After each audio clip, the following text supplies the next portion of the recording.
got the first air conditioning call of the season. See, the sun's out and it's warming up. I think this one's a packaged heat pump, if I remember right. It's going to be on top of a sandwich shop. So let's get out there and take a look.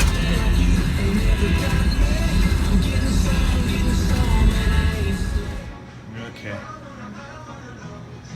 So the display's dead. And then the customer had this and asked me to put this in. So we'll start from the beginning and we'll take this off. And I was thinking it's heat pumps up here. Oh yeah, look at this. Hooky dookie wiring. Look at this. A jumper. Yeah, a jumper from W to Y. They didn't know how to program it for a heat pump. This one you could actually, I think you're pretty sure you can get in here and program it. Okay, so I got the old stat pulled off the wire. Now before I don't want to hook up my new thermostat just yet. I'm going to go up on the roof and check this unit out and see where we're at with that. And we'll set our wiring up at the unit, make sure the unit's functional. Then we'll come back down and hook up this Wi-Fi stat for the customer. And then I got to hook it up to their network. So we'll see if then I got to call the guy. He's at his home computer, and we'll see if he can get control of this from his location. We'll see. All right, I'm on the roof. Bunch of old Lennox units. Look at that. And then that one, I don't know if that's a Bryant or a Payne. You know, Carrier. That's our heat pump right there.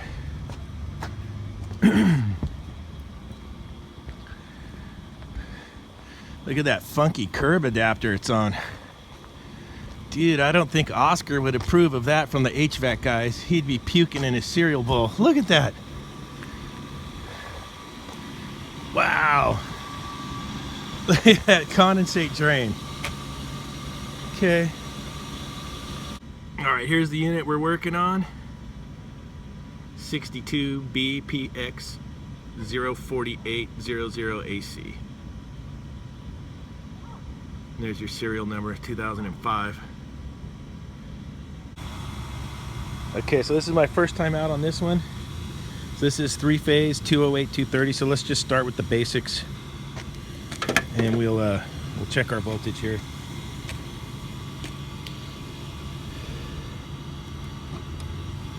So let's see what we get here. We'll go line to line. So we're on the 208 scale.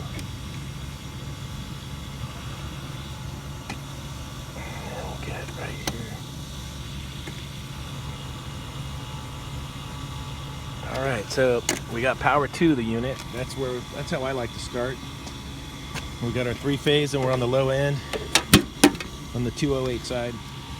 Okay, so we got voltage coming in. Our line tap on our transformer is correct. We'll check for 24 volts coming off that transformer next, right here, and see where we're at. Okay, so we're checking our transformer. Got the DL429 rocking, the UEI, love that meter. So voltage is good. Coming off the transformer. We'll keep digging. All right, so I went ahead and jumpered out R to G to get the fan going. So our fan's running, so that's good. Fan is alive. Okay, so I got all my wires jumpered out for air conditioning, and I'll show you a quick little check for all your safeties on your compressor and stuff on these Bryant / Carrier units. So we know we got pressure. I got my little gauge on there. That's our static pressure on our unit right now. So go ahead and put your meter on common off your transformer. So if you're calling for cooling on your board here, coming off Y, you should have your 24 volts. We got that coming out of the board. So you can go ahead and hook up your safety circuit. That's our safety circuit, goes out. It comes back on the black next to it, T1. So if you go ahead and just go right to here on T1, and you got your voltage, all your safeties are made, everything's good. We can go ahead and Okay, and then when you get this back on, I believe there's a time delay in the circuitry to bring the compressor on. And we'll wait for that to time out, and then we can check her out. Okay, then after it goes through its logic time delay, then the 24 volts comes out right here on pin T2 and goes up to your relay. And then your compressor kicks on and your condenser fan motor. If you want to just check that, makes it for an easy check. There's my ambient right now. Where am I at? 72 degrees out. Beautiful day. It's nice out right now.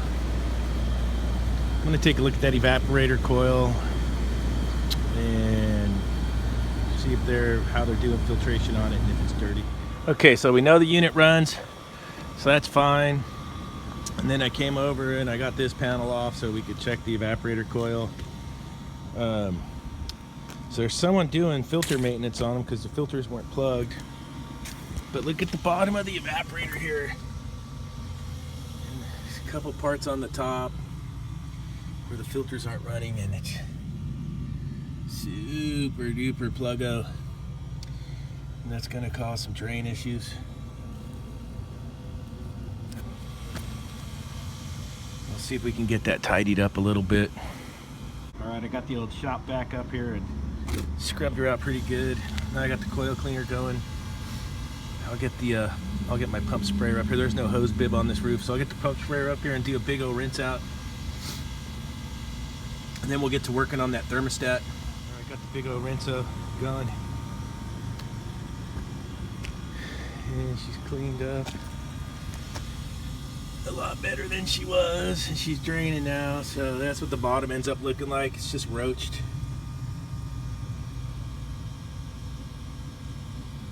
When she's cleaner, we'll get the filters back on, we'll get the panels on, and then we'll get to working on that thermostat. After I get the thermostat all up and programmed, then we'll check the charge and stuff. There was a nice charging graph right here, but it's solarized, so now you can't see it, it's gone. Made it back downstairs. Here's the stat. That's what it looks like. Customer buys these and puts them in all his stores, and then he can monitor the temperature from his hub. There's your sub base. Let's get her all hooked up. Get her on there all level. Let's hook up the wires. Basic wiring common R WOBYG.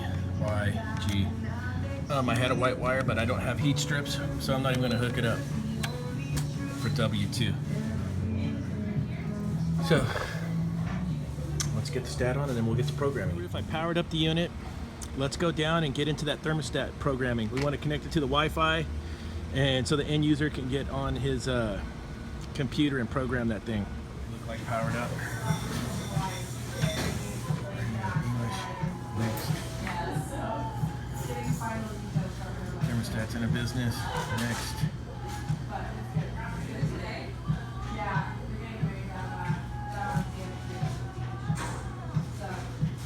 We're going to go next. We'll let the end user do that.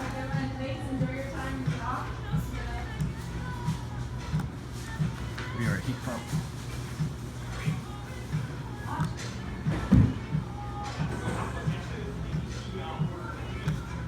We're going to be an O for cooling, for carrier.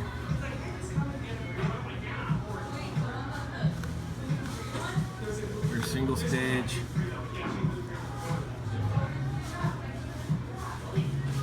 I do not have backup heat. We're just going to go through that. Do you want to connect this thermostat to a night Wi-Fi? Yes. Searching for networks. I hooked up to the internet. I kept it all secret. So our set the date is next.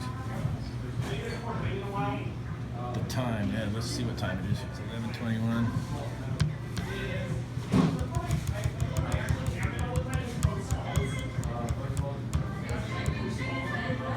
AM.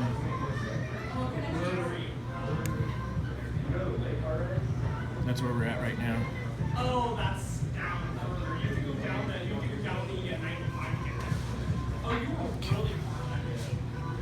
Yeah, we're actually in town, though. You're actually outside of town. Like the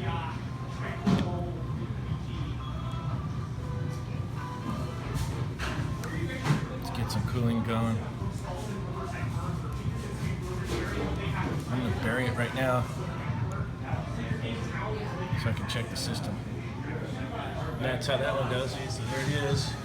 I got a little override going down to 70 so I can check the system. We're already starting to dehumidify. Oh no, that's outdoor temperature and humidity, my bad. This is our indoor right here. So let's get up there and check the charge, and then we'll be done with this. So it's all being controlled now by the end user. Alright, status. Cool.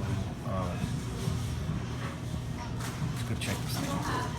That's us running right now. I got my CFM reading from my hot wire anemometer.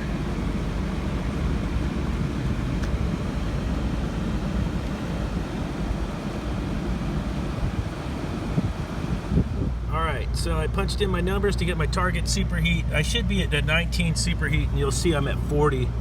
So this unit's low on charge. Boop. There's my actual. I got a 5.3 subcool and I'm 40 on my superheat. So this unit's low on charge and it needs to be adjusted.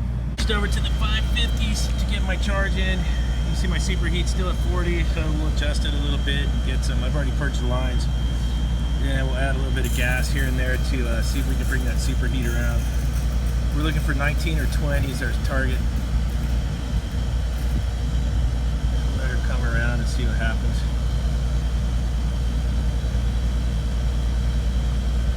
I'll tune back in when we get close. So I added a few squirts of gas to get the superheat. It's getting closer, and then look at our production go up on our BTUs. So we're coming around the mountain here, getting better. Right there at a 20-degree split. Cleaned up for them. Got that stat on. Did a little hidey-tidy. Check it out, and then you find that it's also low on charge. And you know what shape the evaporator coil's in, and this unit's from 2005. So I'll probably tell him to see how long the charge lasts. If he wants me to leak check it, and you know, it's probably that evaporator, but who knows. The condenser, it's all the same. They don't use the heat too much in here. So that's where we're at with this one. It's always fun to break out the toys after you do all the scrubbing and cleaning, right? Alright, there it is, all settled down. 20 degrees superheat, so we made it. I got enough squirts in there for the target. It didn't take much. A couple little squirts here and there, got it right on par, so superheat's back to normal.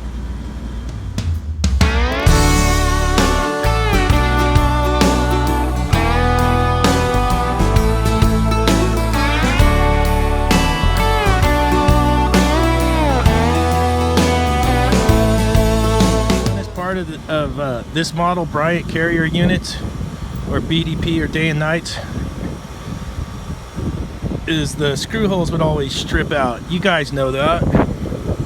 And for the young guys that don't know that, you're up here, just go ahead and get a couple self tappers for the bottom ones and put it next to the holes that strip out to get the panels down. Don't put any self tappers or long screws up in this section over here, because that's where your compressor is and all your refrigerant piping. You will drill a hole in there, because I'm sure old NorCal Dave's done it before. Oh yeah, baby. But try and get all your screws back in if you can. Keeps the water out of the control boards and whatnot, and just makes you professional. So that's my little heads up on those, because they all strip out and go to hell on this particular style.